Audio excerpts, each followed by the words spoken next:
Atos dos Apóstolos, capítulo 2, nós faremos a leitura do versículo 14 ao versículo 18.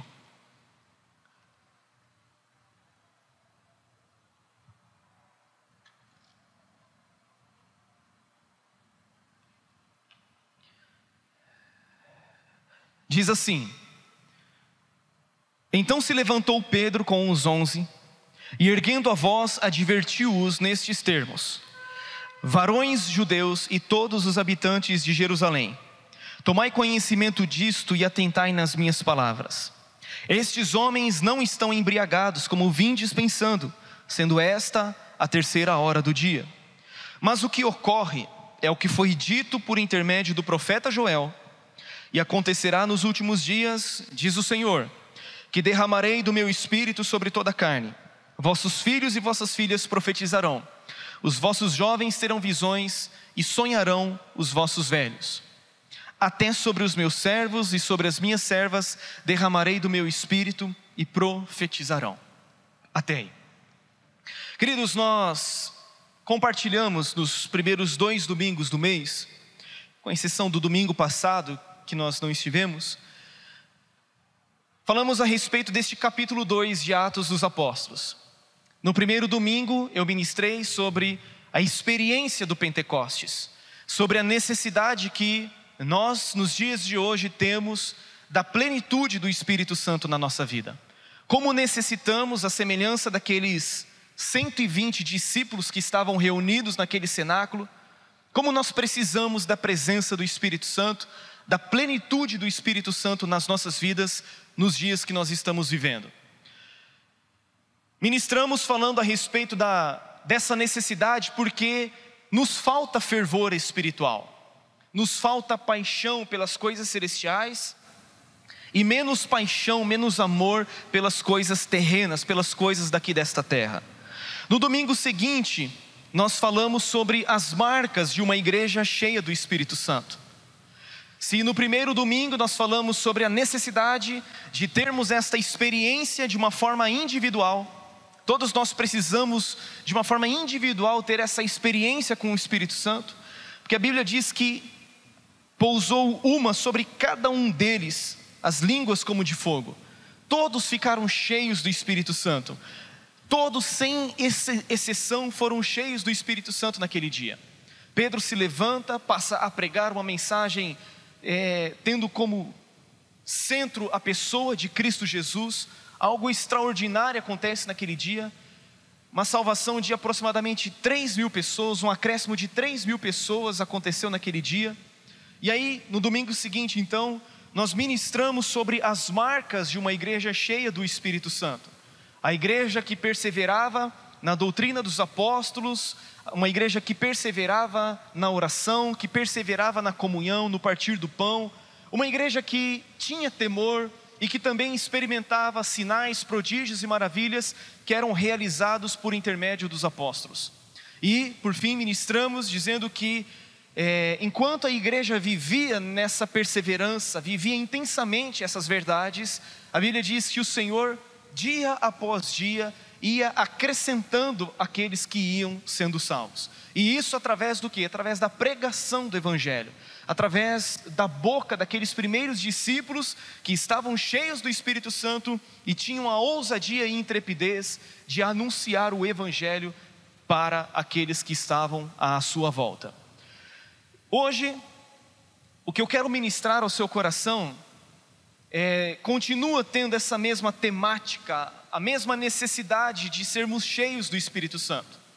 Se no primeiro domingo nós falamos sobre a necessidade pessoal que nós temos de ser cheios do Espírito Santo, e no segundo domingo nós falamos sobre as marcas de uma igreja cheia do Espírito Santo, nesta noite eu quero falar sobre as marcas de um lar cheio do Espírito Santo, as marcas de uma família cheia do Espírito Santo. Porque, queridos, nós sempre pensamos na igreja como um meio de transformação da nossa sociedade. E isso está corretíssimo, porque o próprio Senhor Jesus disse: olha, vocês são a luz deste mundo. O apóstolo Paulo lá em Filipenses diz que nós devemos resplandecer como luzeiro neste mundo, E o próprio Jesus ainda diz que nós somos como o sal da terra. Significa que a sociedade na qual você e eu estamos inseridos, a sociedade que nós vivemos hoje, ela será transformada através da igreja, através do corpo de Cristo. Entretanto, refletindo, meditando e até sabendo um pouco do que foi ministrado na semana passada, o pastor Edivaldo falou sobre as dificuldades dos últimos dias, baseado em 2 Timóteo 3, nós precisamos ter a concepção, o entendimento de que, ok, a igreja é um meio de transformar a sociedade, mas a igreja, antes de tudo, é composta de famílias saudáveis, é composta de famílias estruturadas. Se não houver famílias estruturadas, não existe uma igreja forte. Eu vou repetir para você: se não houver famílias fortes, famílias saudáveis, famílias restauradas, não tem como nós sermos uma igreja forte. Não tem como a igreja exercer influência sobre a sociedade sem que as famílias que a compõem sejam restauradas, experimentem um processo de restauração e de transformação. Amém? Então, o que nós vemos nesse texto que eu li do capítulo 2, versículo 14 até o 18, é que a vinda do Espírito Santo veio não apenas para transformar o indivíduo, veio não apenas para gerar uma igreja forte, mas a vinda do Espírito Santo, naquele dia, o dia de Pentecostes, veio também para gerar famílias fortes.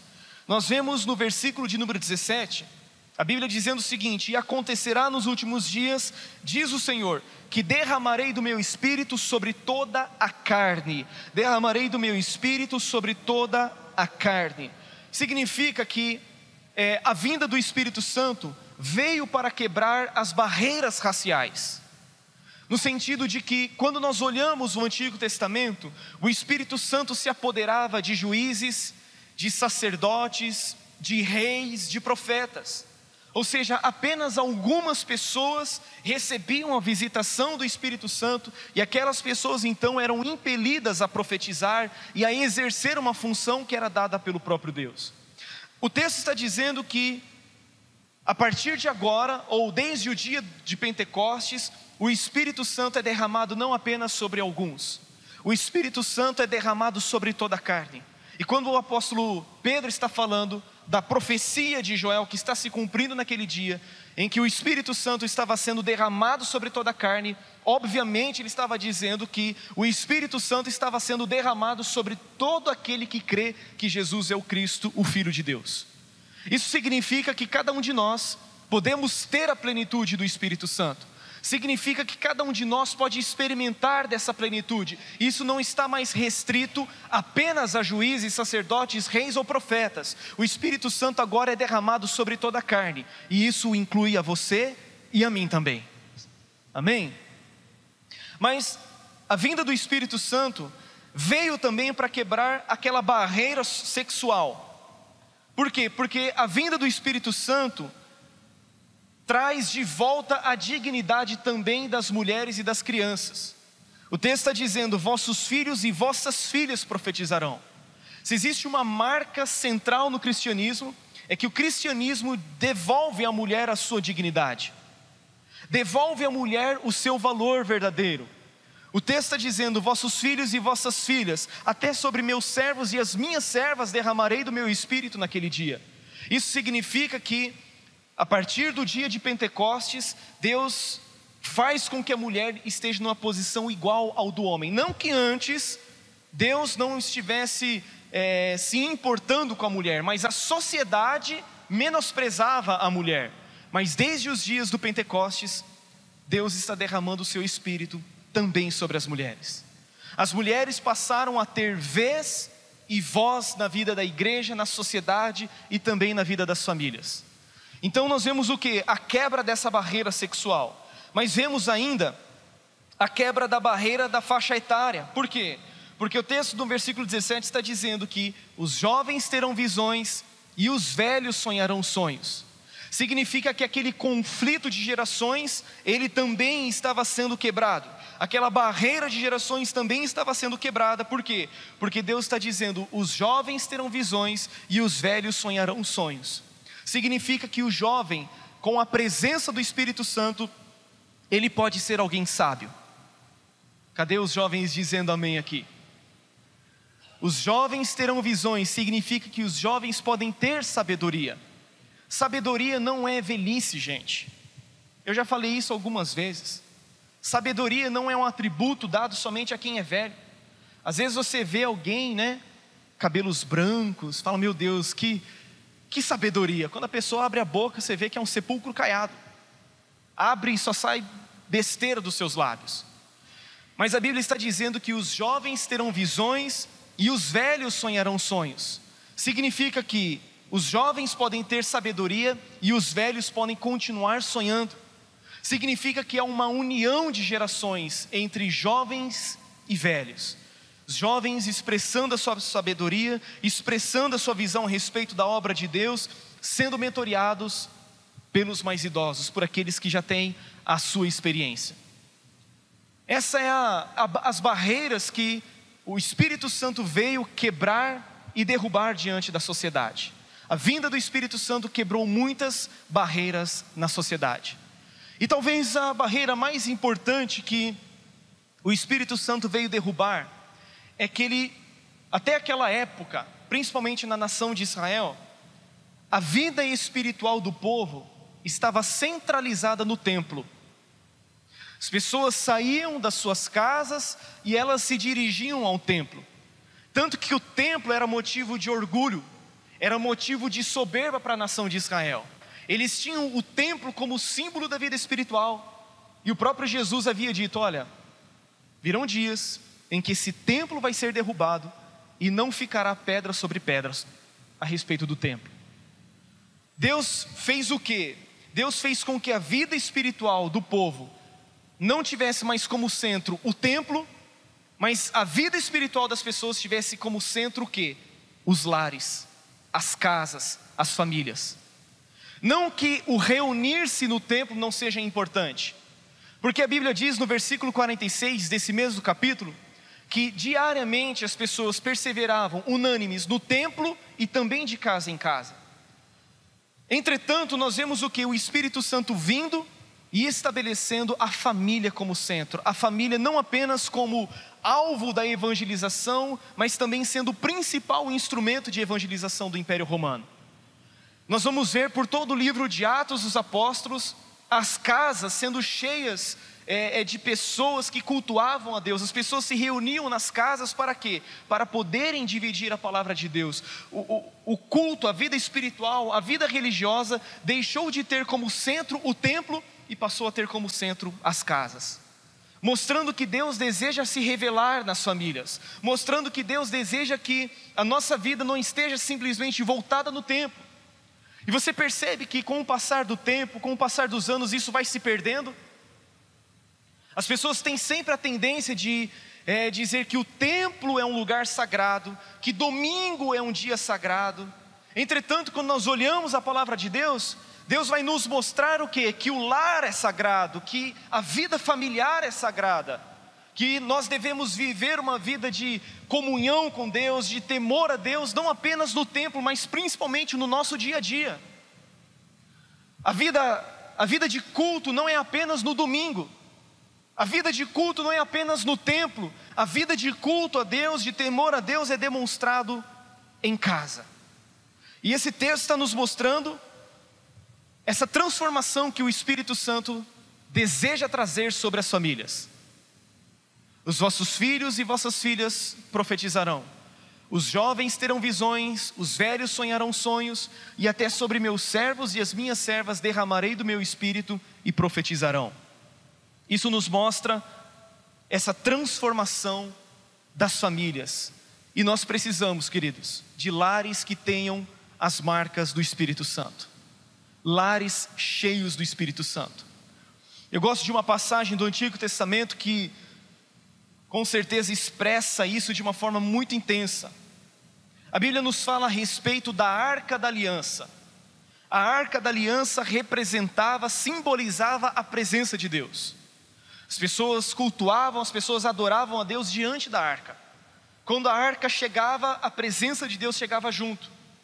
E houve um dia em que Davi, quando assume o reinado da nação de Israel, ele decide trazer a arca que estava distante de Jerusalém e tenta trazer a arca novamente para Jerusalém. Acontece um acidente, 2 pessoas acabam morrendo, e a Bíblia diz que a arca foi levada para a casa de Obed-Edom. E a Bíblia diz que por causa da arca estar dentro da casa daquele homem, foi abençoado não apenas ele, mas também toda a sua casa e tudo o que ele possuía. Queridos, nós precisamos da presença de Deus dentro da nossa casa. Nós precisamos que a presença de Deus esteja no centro da nossa casa. Nós precisamos que a presença de Deus esteja conosco não apenas no templo, não apenas no dia de domingo. Nós precisamos que a presença de Deus esteja no nosso dia a dia, ela esteja no centro da nossa casa. Porque sempre foi este o desejo de Deus. Desde o princípio da criação, Deus colocou o homem e a mulher no jardim que haviam criado. E a Bíblia diz que Deus passeava no jardim do Éden na viração do dia. Significa que Deus deseja nos visitar, não apenas quando nós estamos cultuando, o que é de muita importância. A Bíblia diz que nós não podemos deixar de congregar como é costume de alguns. Entretanto, Deus deseja se revelar na nossa família, dentro da nossa casa, todos os dias da nossa vida. A casa, o lar, precisa ser um lugar sagrado. A casa, a família, precisa ter a presença de Deus como centro da nossa vida. Você pode dizer amém por isso? Queridos, e nós estamos vivendo muitos desafios nesse sentido. Nós estamos vivendo muitos desafios nesses dias que nós estamos vivendo. Porque as pessoas, elas são vencedoras dos portões de casa para fora. Mas dentro de casa, muitas delas estão como aquele general Ciro, chamado Naamã.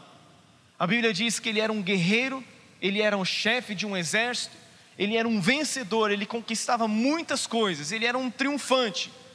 Mas a Bíblia diz que ele era leproso.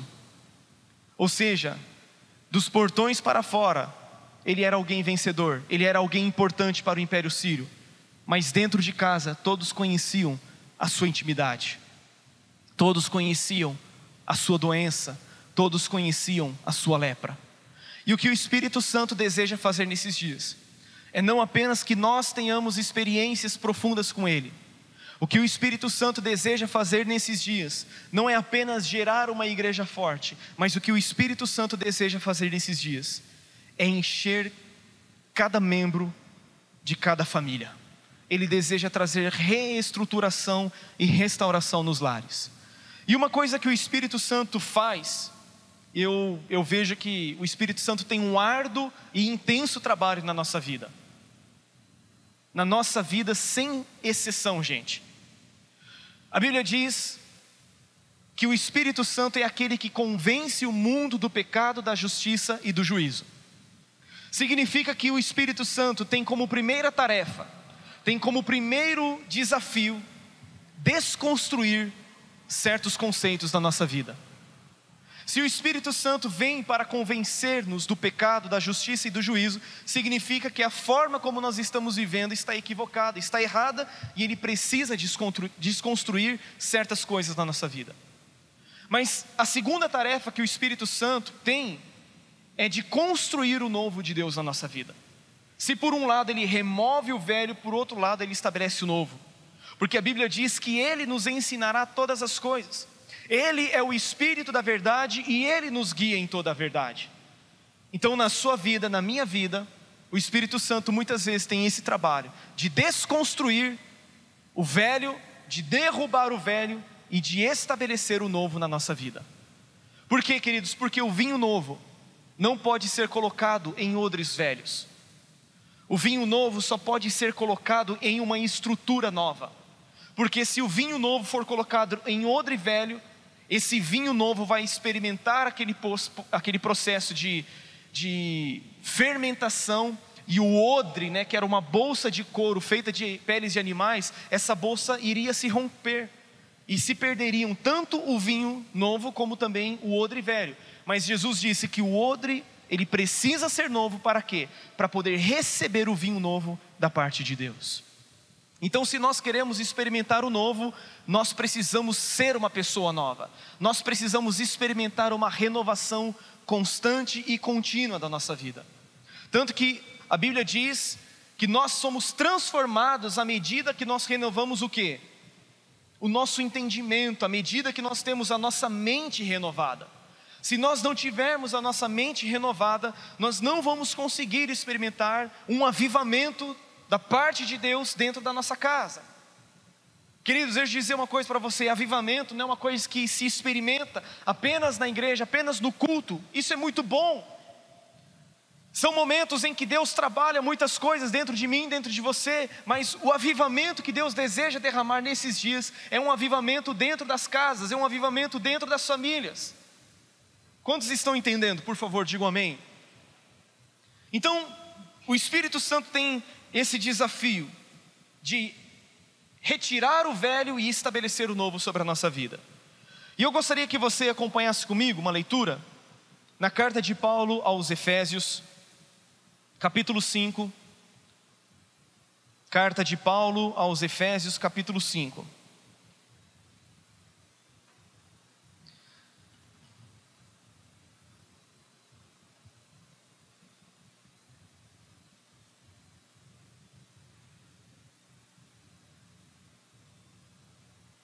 A Bíblia diz, Efésios capítulo 5, verso 18, está falando sobre a plenitude do Espírito. Olha só: e não vos embriagueis com vinho no qual há dissolução, mas enchei-vos do Espírito. Olha que coisa boa, irmão, que coisa tremenda, enchei-vos do Espírito. No versículo 19 Paulo diz: falando entre vós com salmos, entoando e louvando de coração ao Senhor, com hinos e cânticos espirituais, dando sempre graças por tudo a nosso Deus e Pai, em nome de nosso Senhor Jesus Cristo, sujeitando-vos uns aos outros no temor de Cristo.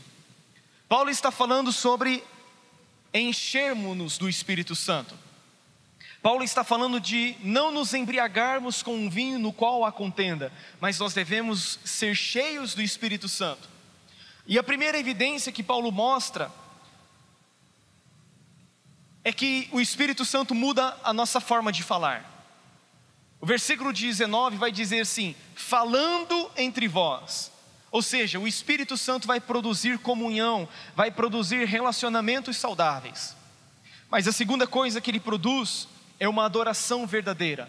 Quando ele diz entoando e louvando de coração ao Senhor. Ou seja, o Espírito Santo, quando nos enche, ele nos leva a ter uma vida de adoração em espírito e em verdade. Mas a terceira coisa está no versículo 20, quando ele diz: dando sempre graças por tudo a nosso Deus e Pai. Ou seja, o Espírito Santo, ele muda a nossa forma de falar, ele nos leva a uma adoração verdadeira. Mas o Espírito Santo também gera no nosso coração o quê? Ele gera gratidão no nosso coração. Mas o versículo 21 vai dizer o seguinte para mim e para você: sujeitando-nos uns aos outros no temor de Cristo. A quarta coisa que o Espírito Santo produz em nós, obrigado, é a sujeição de uns para com os outros no temor de Cristo. Muitas pessoas pensam que ser cheio do Espírito Santo é dizer: agora eu estou cheio do Espírito Santo e eu não preciso me submeter a ninguém, porque agora o meu negócio é com Deus, não tem nada a ver com o homem, porque agora eu sou cheio do Espírito Santo. Não, está errado. A Bíblia está dizendo que quando nós somos cheios do Espírito Santo, nós devemos nos sujeitar uns aos outros aonde? No temor de Cristo. Nós passamos a entender que a pessoa que está cheia do Espírito Santo, ela não está cheia de si. A pessoa que está cheia do Espírito Santo, na verdade ela vive dentro dela a humildade de Cristo Jesus. E a presença e plenitude do Espírito Santo sempre nos levará à sujeição uns aos outros. É isso que Paulo está dizendo: sujeitando-vos uns aos outros no temor de Cristo. E aí, a partir do versículo 22, deste capítulo de número 5, até o versículo 4 do capítulo de número 6, Paulo vai falar então sobre os relacionamentos familiares. Sabe por quê, queridos? Porque quando nós somos cheios do Espírito Santo, nós experimentamos comunhão, nós vivemos uma vida de adoração, nós passamos a ter uma vida de gratidão no nosso coração, mas Deus também vai nos levar a vivermos uma vida de sujeição uns aos outros, e isso vai influenciar o quê? Os nossos relacionamentos familiares. Particularmente, eu me lembro de uma experiência que eu tive aqui agora. Eu lembro que eu estava fazendo um curso bíblico, que na época era a ETM, a Escola de Treinamento Ministerial, aqui em Prudente mesmo. E eu me lembro que numa das aulas foi estabelecido aquela escala de valores que nós conhecemos, que Deus precisa ser o primeiro, acima de tudo na nossa vida, e aí em segundo lugar a família, em terceiro lugar o trabalho e em quarto lugar a igreja. E aquilo naquela época me causou assim um certo desconforto. Um certo desconforto, por quê? Porque eu estava experimentando muitas coisas da parte de Deus, e o que eu estava vivendo mais intensamente na minha vida era a vida da igreja. Era a vida com Deus e a vida com a igreja. Eu estava amando a Deus, eu estava apaixonado por Deus, e eu estava servindo intensamente na igreja. Mas meu Deus, é isso que eu quero para a minha vida, é isso que eu quero viver todos os dias. Só que daí Deus veio e trouxe alinhamento para o meu coração, mostrando que a família era mais importante do que a igreja, e a família era mais importante também do que o trabalho. E como nós crescemos num lar disfuncional, desestruturado, sem que nós tivéssemos conhecido a Cristo Jesus, hoje graças a Deus tudo se fez novo, mas naquela época eu falei: Deus, eu queria tanto te servir, só que antes de algumas coisas mudarem na minha vida, Deus precisou mudar o quê? Deus precisou mudar conceitos dentro de mim. Antes que eu conhecesse a minha esposa, Deus precisou mudar muita coisa. Para quê? Para que quando eu entrasse no relacionamento conjugal, eu pudesse viver e experimentar o melhor de Deus na minha vida. E aí quando eu passei a entender que Deus em primeiro lugar, família em segundo lugar, trabalho e igreja, falei: Deus, então eu preciso alinhar algumas coisas na minha vida. E a partir dali eu comecei a alinhar algumas coisas. Mas isso não foi uma única vez. Eu me lembro ainda que em 2010, quando eu já estava estagiando no ministério, eu estava trabalhando já no seminário, foi o ano que nós noivamos, Deus ainda deu uma pegada no meu coração, Deus ainda me deu uma puxada de orelha. Agora eu estava vivendo bem o relacionamento com Deus, estava vivendo a plenitude do ministério, estava servindo a Deus manhã, tarde e noite. E queridos, tinha vez que eu e a Carol estávamos juntos, estávamos ali tendo um tempo junto, assistindo alguma coisa na televisão. Eu me lembro que eu queria pegar livro. Eu queria pegar livro para ler. Eu queria, sabe, alguma coisa que alimentasse a mim mesmo espiritualmente. Até que meus pastores chegaram e puxaram assim: você está errado, cara. Puxaram a minha orelha dizendo assim: você está errado. Você precisa ter tempo com a sua noiva, vocês vão se casar, e quando vocês se casarem, vocês precisam estabelecer algumas prioridades. E aí daquele ano então em diante, nós temos vivido de uma forma alinhada, né, amor? Antes de nós termos nos casado. Significa que a plenitude do Espírito Santo vai nos levar a viver corretamente os relacionamentos familiares. E a partir do versículo 22, o apóstolo Paulo, primeiramente vai se dirigir às mulheres, versículo 22, 23 e 24. Depois ele vai se dirigir aos maridos, depois ele vai se dirigir aos filhos, e por fim ele se dirige aos pais. Vamos começar no versículo 22, quando Paulo diz assim: as mulheres sejam submissas ao seu próprio marido como ao Senhor, porque o marido é o cabeça da mulher, como também Cristo é o cabeça da igreja, sendo este mesmo o Salvador do corpo. Como porém a igreja está sujeita a Cristo, assim também as mulheres sejam em tudo submissas ao seu marido.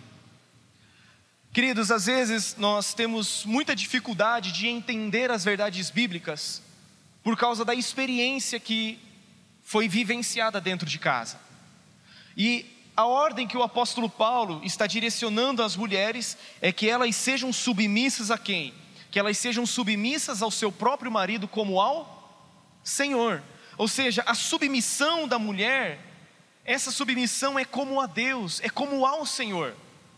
E quando nós olhamos toda essa questão da necessidade de ser submissa, cada função dentro de casa, cada função dentro da família precisa da presença do Espírito Santo. precisa da plenitude do Espírito Santo, porque para uma mulher ser submissa ao seu marido como ao Senhor, é necessário que ela esteja cheia do Espírito Santo. Não é verdade, irmãs? Sim ou não? Porque, depois eu vou falar de nós, maridão, tá bom? Porque a Bíblia está pedindo coisas para nós que naturalmente nós não conseguimos fazer. Então é somente sendo cheio do Espírito Santo que nós vamos conseguir viver essas verdades. E a Bíblia está dizendo que a mulher, ela precisa ser submissa ao seu próprio marido como ao Senhor. Por isso é necessário o quê? Que tenha passado por uma renovação de mente, de entendimento. E nós temos vivido dias em que a cultura tem influenciado a mentalidade das mulheres, influenciado a forma de pensar das mulheres. Eu estava assistindo uma palestra há umas semanas atrás, não lembro há quanto tempo exatamente, a respeito da ideologia de gênero. Como a ideologia de gênero e o feminismo, eles têm influenciado a mentalidade das mulheres, e isso consequentemente acaba afetando a vida familiar. O feminismo e a própria ideologia de gênero, eles dizem que a igreja cristã, e eles nos têm como seus principais inimigos, por quê? Porque os fundamentos da nossa vida estão pautados na Bíblia Sagrada, nos costumes judaico-cristãos. Eles dizem que o cristianismo é o maior opressor das mulheres, a família é o maior opressor das mulheres, a igreja é o maior opressor das mulheres. E eles, segundo eles, o cristianismo influencia as mulheres, fazendo com que elas vivam apenas 3 coisas. São 3 palavras em alemão: Kinder, Kirche e Kish, que significa cozinha, criança e igreja. Para eles, a mulher cristã, ela está fadada a viver somente essas 3 coisas. A mulher cuida das crianças, a mulher cuida da cozinha, e a mulher vai para a igreja juntamente com seus maridos e com seus filhos. E eles batem muito em cima dessa questão da mulher ser submissa ao seu próprio marido. Por quê? Porque elas dizem que ser submissa ao seu próprio marido é uma opressão terrível que a família está impondo sobre a mulher. Só que quando nós olhamos a palavra de Deus vai nos dizer que o homem não é mais importante do que a mulher. A palavra de Deus vai dizer que a mulher não é mais importante do que o homem. Na criação, ambos foram feitos de que forma? Ambos foram feitos à imagem e semelhança de Deus. Tanto nós, os homens, como vocês, as mulheres, foram feitos à imagem e semelhança de Deus. O que existe não é uma diferença de importância. O homem não é mais importante do que a mulher, e nem a mulher é mais importante do que o homem. Tanto o homem como a mulher, ambos são importantes e têm a mesma importância diante de Deus.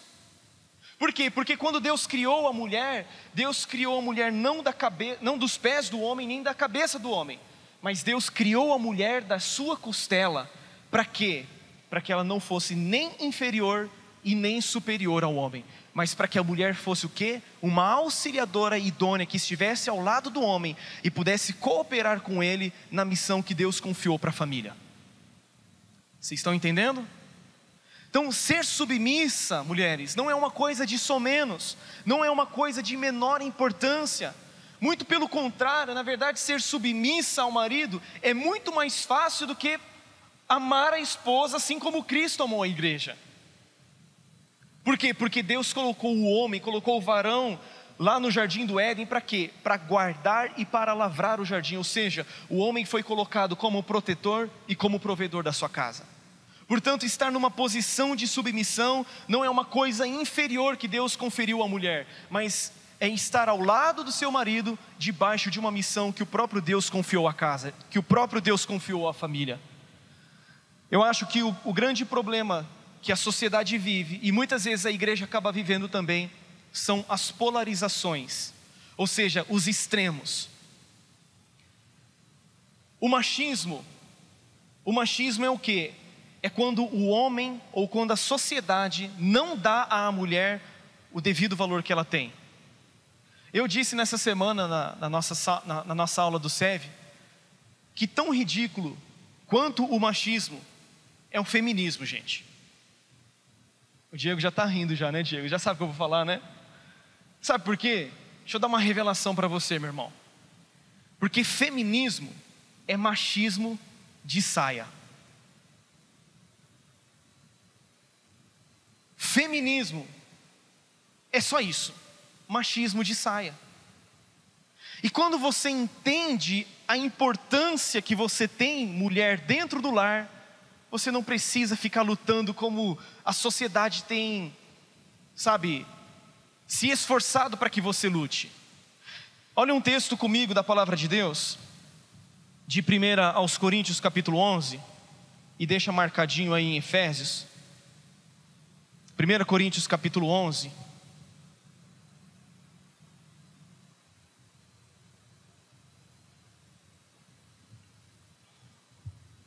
Primeira Coríntios capítulo 11, verso 11.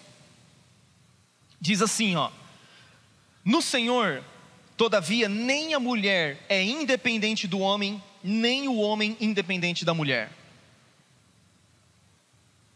Ou seja, a Bíblia está nos ensinando que nós devemos viver relacionamentos interdependentes. Nem a mulher é independente do homem e nem o homem é independente da mulher. As mulheres nos dias de hoje estão lutando pela sua independência. Independência financeira, independência emocional, independência daquilo outro. E os homens também muitas vezes lutam pela sua independência. Se casam, mas querem viver como independentes. Se casam, mas querem viver como adolescentes, sem compromisso, sem responsabilidade com a sua casa. E a Bíblia está dizendo que nem a mulher é independente do homem, nem o homem é independente da mulher. Independência não é projeto de Deus para ninguém. Independência não é projeto de Deus para o homem, nem para a mulher, nem para o casamento. Você pode dizer amém? Versículo 12 deste texto diz assim, 1 Coríntios 11 e 12: porque como provém a mulher do homem, assim também o homem é nascido da mulher, e tudo vem de Deus. Então não existe alguém que seja melhor do que o outro. O homem, a mulher provém do homem, assim como o homem também é nascido da mulher. Tem como uma criança ser gerada no ventre de uma mulher sem que haja a semente do homem? Não tem como. O homem pode gerar filhos sem que ele seja gerado no ventre da mulher? É isso que a Bíblia está dizendo.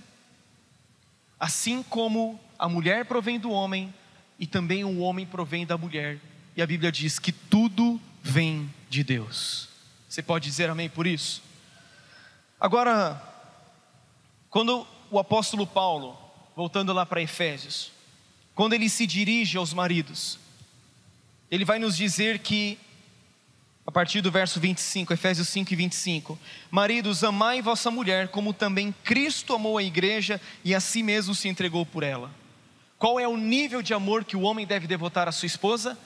O mesmo que Cristo devotou à sua igreja.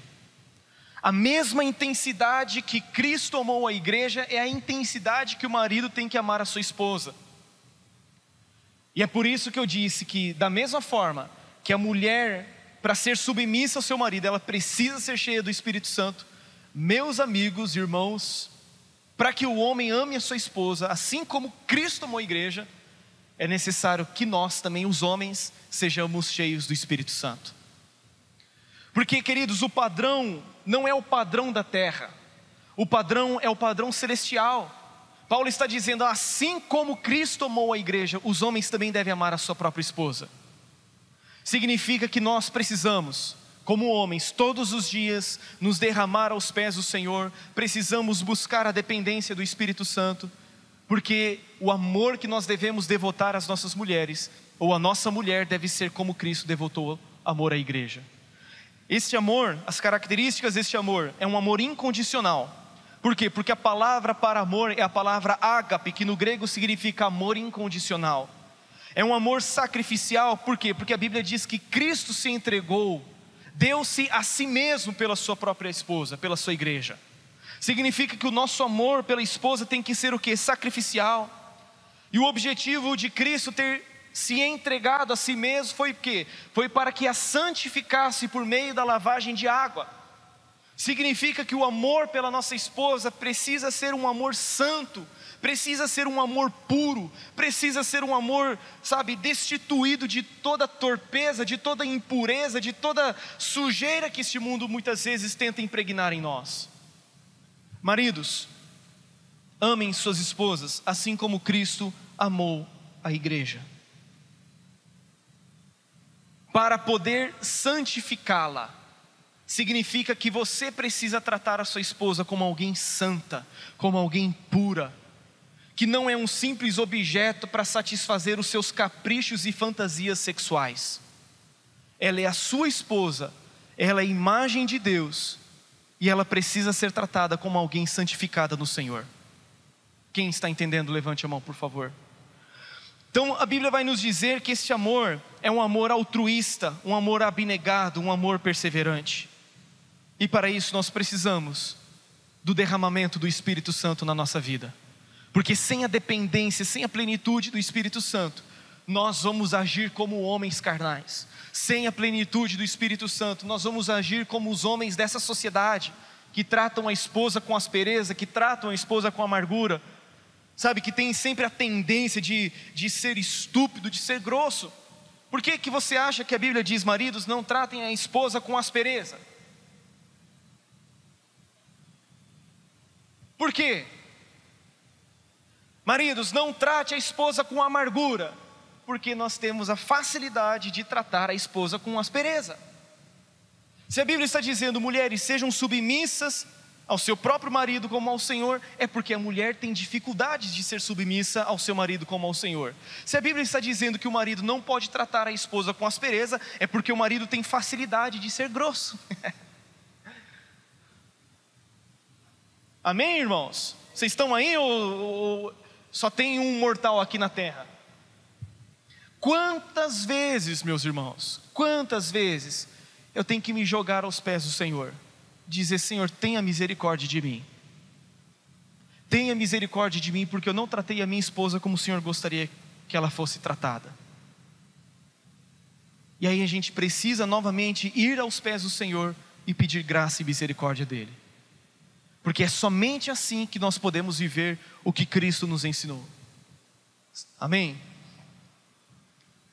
A Bíblia diz que nós devemos ter como padrão de amor pela nossa esposa esse padrão altíssimo.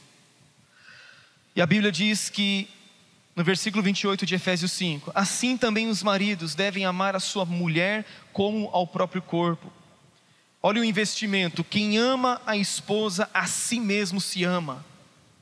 Então amar a esposa é investir na sua própria vida. A Bíblia diz no versículo 29, porque ninguém jamais odiou a própria carne, antes a alimenta e dela cuida, como também Cristo o faz com a igreja. A Bíblia está dizendo que o marido, ele precisa alimentar e cuidar da sua esposa, assim como Cristo faz com a igreja. Só que esse alimentar e cuidar não é somente colocar comida dentro de casa. Esse alimentar e cuidar envolve aspectos espirituais, aspectos emocionais, envolve aspectos físicos. O marido precisa amar a esposa e cuidar dela, assim como Cristo também faz com a sua igreja.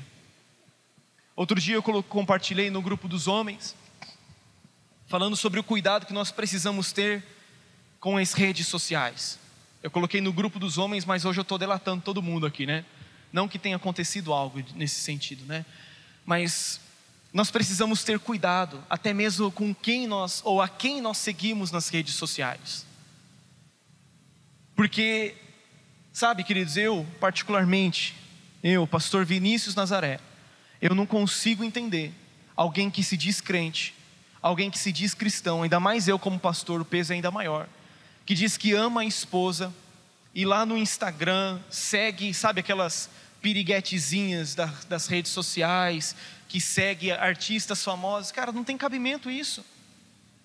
Não tem cabimento você fazer parte de grupos no WhatsApp em que pornografia é compartilhada. Não tem cabimento. Ou nós tomamos uma postura como homens de verdade, como cristãos de verdade, ou nós estamos nos enganando a nós mesmos. E se nós queremos amar a esposa como Cristo amou a igreja, nós devemos ter algumas atitudes, e atitudes drásticas na nossa vida. Pastor, isso aqui está parecendo uma noite de casais. Não, está sendo uma noite de família.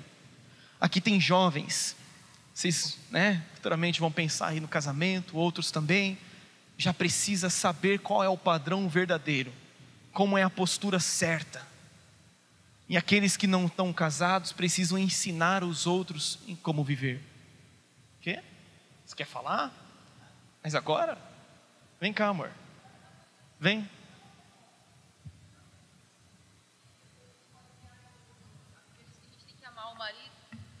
A Bíblia diz que a gente tem que amar o marido tem que amar a esposa, mas aí pode falar assim, mas ela não é submissa, então não tem que amar também, né? Ou então a mulher acha que tem que ser submissa ao homem, só o homem que ama, e a Bíblia não dá essa condição. Então é para amar e para ser sujeito, independente se o outro faz a parte dele, né? É mútuo, relacionamento mútuo. Então, queridos, nós precisamos entender essas verdades. Agora, capítulo 6, para a gente poder avançar. Capítulo 6, verso 1.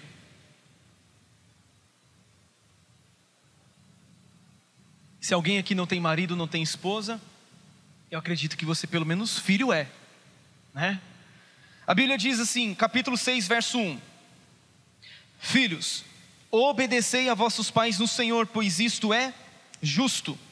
Honra a teu pai e a tua mãe, que é o primeiro mandamento com promessa, para que te vá bem e sejas de longa vida sobre a terra. A Bíblia está dando duas ordenanças para os filhos. A Bíblia está dizendo que os filhos, primeiramente, devem obedecer aos pais no Senhor. Por quê? Porque isto é justo. No texto de Colossenses, Paulo vai dizer que isso é grato diante de Deus. Portanto, a responsabilidade dos filhos é de obedecer aos seus pais, mas não apenas obedecer. O versículo de número 2 vai dizer para os filhos não apenas obedecerem, mas também honrarem aos seus pais. A Bíblia está dizendo, honra a teu pai e a tua mãe. E a Bíblia está dizendo, somente se eles forem bons. A Bíblia está dizendo, filhos, honrem pai e mãe somente se eles forem ricos. Honrem pai e mãe somente se eles foram cristãos? Não. A Bíblia está dizendo, honra a teu pai e a tua mãe. Ou seja, é um imperativo, é um mandamento que a Bíblia está estabelecendo. E o texto diz que é o primeiro mandamento com promessa. Quando você vai lá para o livro do Êxodo, no capítulo 20, e lá está estabelecido o decálogo, ou seja, os 10 mandamentos, você vai ver que este é um primeiro mandamento com promessa. Promessa de uma recompensa. Quando você estabelece isso no seu coração, eu preciso honrar ao meu pai, eu preciso honrar a minha mãe, Deus desencadeia ou Deus libera sobre a vida dos filhos duas promessas. A primeira promessa, no versículo 3, está dizendo o seguinte: para que te vá bem. A primeira consequência que os filhos experimentam quando obedecem e honram seus pais é que eles experimentarão o quê? Prosperidade. Filhos, vocês querem experimentar prosperidade em todas as áreas da vida de vocês? Honrem pai e mãe, porque este é o primeiro mandamento com promessa. Se nós como filhos, aqui eu me incluo também novamente, se eu quero viver o melhor de Deus, se eu quero experimentar prosperidade, se eu quero experimentar as riquezas de Cristo aqui nesta terra, eu preciso, você e eu precisamos honrar pai e mãe. É uma ordem. Mas a segunda promessa é: e sejas de longa vida sobre a terra. A primeira é: para que te vás bem, para que te vá bem, e sejas de longa vida sobre a terra. Ou seja, Deus está prometendo a longevidade como recompensa para a honra aos pais. Sabe, queridos, conforme eu disse no início, muitas vezes o Espírito Santo ele precisa desconstruir algumas coisas para depois ele poder construir. E muitas vezes essa desconstrução passa por arrependimento. Aliás, é necessário arrependimento. É necessário muitas vezes chegar aos pais e dizer: pai, mãe, eu pequei contra vocês. Eu estou aqui porque eu quero me retratar, porque eu fiz isso, porque eu fiz aquilo outro, e eu reconheço que essa minha atitude é uma atitude de desobediência e é uma atitude de desonra em relação aos senhores. Eu não sei você, querido, mas quando eu tive uma experiência com Deus e eu passei a entender essas verdades, eu cheguei para os meus pais e confessei muita coisa para eles. Eu cheguei para os meus pais e disse: olha, eu fiz isso, fiz aquilo outro, eu quero pedir perdão para vocês. Por quê? Porque eu desonrei os meus pais. Mesmo que eu tivesse feito muitas coisas escondido, mesmo que eles nunca tivessem descoberto. E pensa no cara que era bom para esconder as coisas, né, mãe? Irmãos, nem te conto, né, como diz por aí. Eu fui reprovar na escola, reprovei por tanta falta que eu tive, porque meus pais me deixavam na porta da escola, achando que eu estava entrando para dentro da sala de aula, e eu esperava meu pai e minha mãe virarem o carro, e eu, vazava. Ia embora, ia fazer besteira por aí. Ou às vezes eu entrava dentro da escola e pulava muro depois na hora do intervalo. Sabe, queridos, eu estou falando isso não é porque eu acho lindo. Na verdade isso é motivo de vergonha. Mas o que eu estou querendo dizer, o que eu estou querendo mostrar é que eu tive uma experiência com Cristo Jesus. É que Ele mudou a minha vida e eu precisei, depois do convencimento do Espírito Santo, eu precisei me retratar em muitas áreas da minha vida. E eu estou deixando aqui de exemplo, para que vocês jovens não façam isso. Para que vocês não tenham que passar o que eu passei, mas que vocês possam desde já experimentarem a plenitude da vida de Cristo. Vocês que estão tendo a oportunidade de ouvir a palavra de Deus com 12, com 13, com 15, 17, 19 anos. Não precisam passar o que eu passei, não precisam fazer o que eu fiz. Amém? Então, é necessário reconhecer essa necessidade de obediência, de honra. Por quê? Porque isso traz vida longa e vida próspera sobre a vida dos filhos.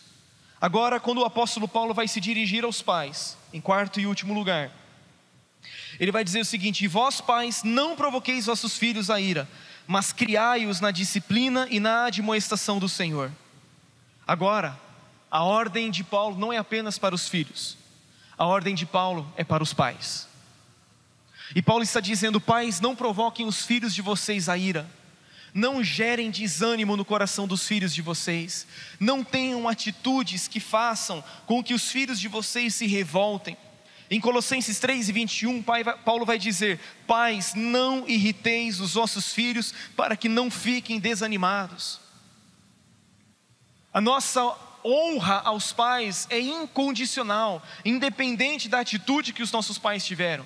Mas a ordenança que o apóstolo Paulo está dizendo é: pais, não provoquem os filhos a ira, não irritem os filhos de vocês para que eles não fiquem desanimados. Pastor, quando é então que os pais provocam os filhos a ira? Quando é que os pais irritam os seus filhos? Quando não dão a eles o que eles querem? Quando eles fazem birra no supermercado pedindo alguma coisa e você não dá? Não.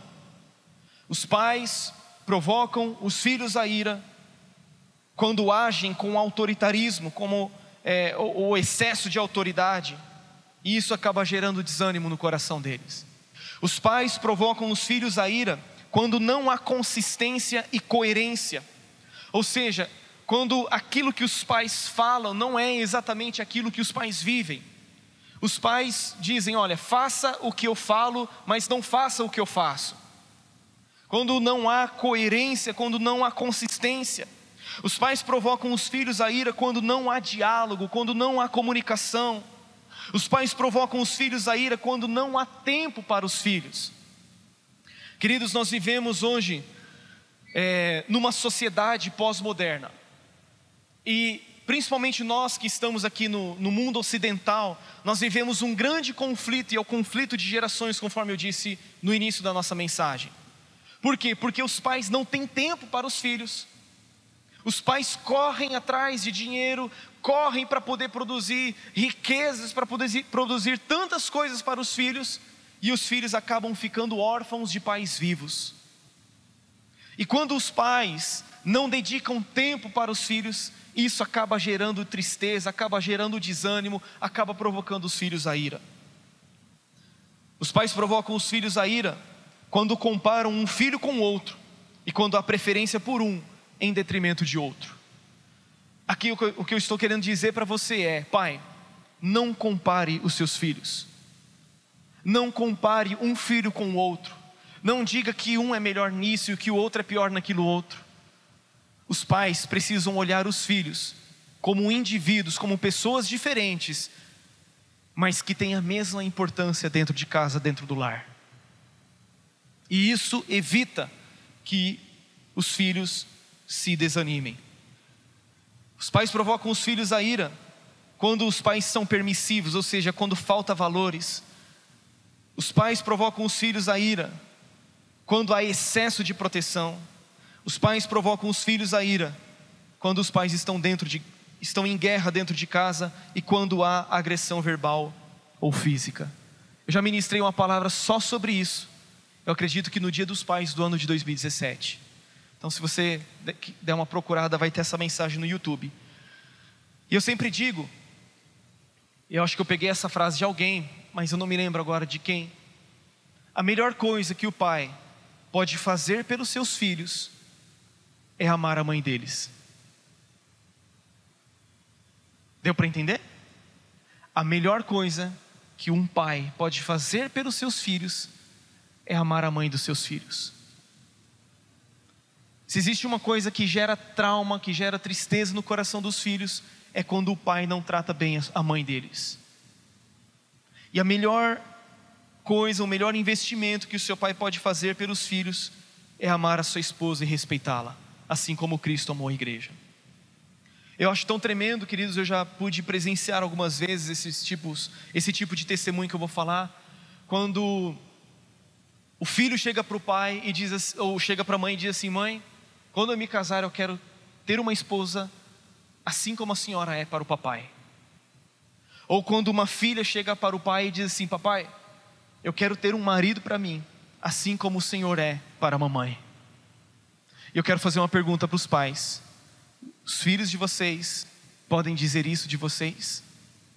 Os filhos de vocês têm vocês como exemplo, como referencial? Eu quero, uma esposa assim como a minha mãe foi para o meu pai. Eu quero um marido assim como o meu pai foi para a minha mãe. Estou dizendo para vocês que avivamento começa dentro de casa. Avivamento começa dentro do lar. A plenitude do Espírito Santo precisa ser não apenas dentro do templo. A plenitude do Espírito Santo precisa ser dentro de casa. Talvez você esteja pensando: pastor, eu tenho tantas feridas no meu coração em relação aos meus pais, eu tenho tantas feridas que eu carrego até hoje. Eu quero dizer para você que o Espírito Santo deseja curar você nesta noite. Ele deseja curar as suas emoções. Ele deseja remover essas feridas do seu coração. Sabe por quê? Porque a experiência que os seus pais teve não é a experiência que Deus quer que você tenha. Se eles tiveram a experiência que tiveram, é porque alguma coisa também aconteceu com eles. É porque alguma coisa eles também deixaram de experimentar.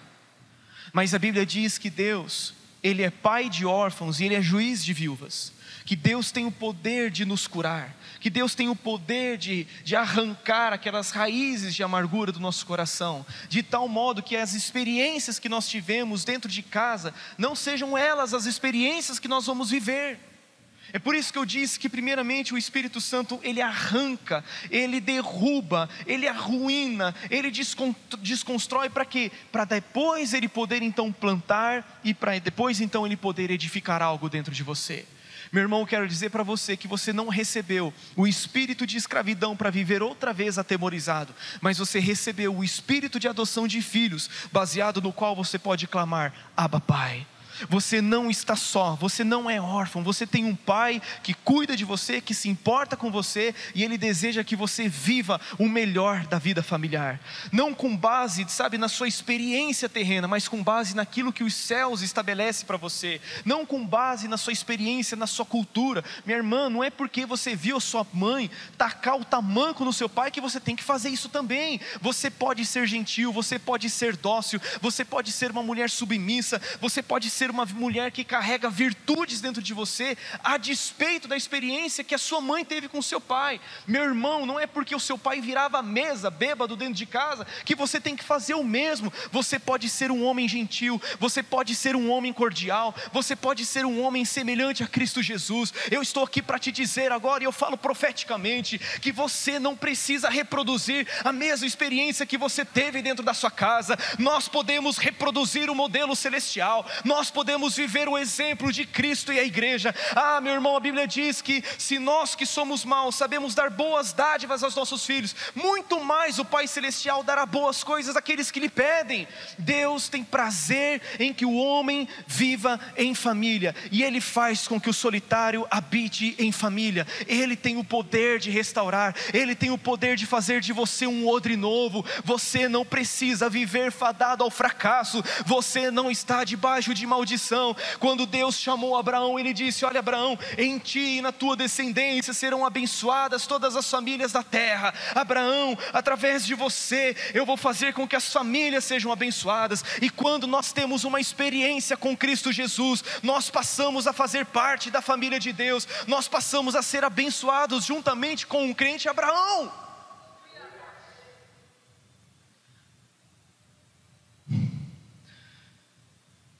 Se existe algum decreto sobre a sua vida, eu não sei, mas eu acho que o Espírito Santo está me dando discernimento agora. Se você teve um decreto sobre a sua vida de maldição, que de repente o seu pai ou a sua mãe lançou sobre a sua vida, eu quero dizer que esse decreto nesta noite, ele está sendo quebrado em nome de Jesus. Eu quero dizer que esse decreto, ele não vai se cumprir, porque todos aqueles que são de Cristo são abençoados juntamente com um crente Abraão. Deus tem uma nova história para você. Ele é pai de órfãos, Ele é juiz de viúvas, e Ele faz que o solitário habite em família. Meu irmão, se prepare, se prepare para viver e experimentar em Deus aquilo que os seus pais aqui na terra não puderam te dar.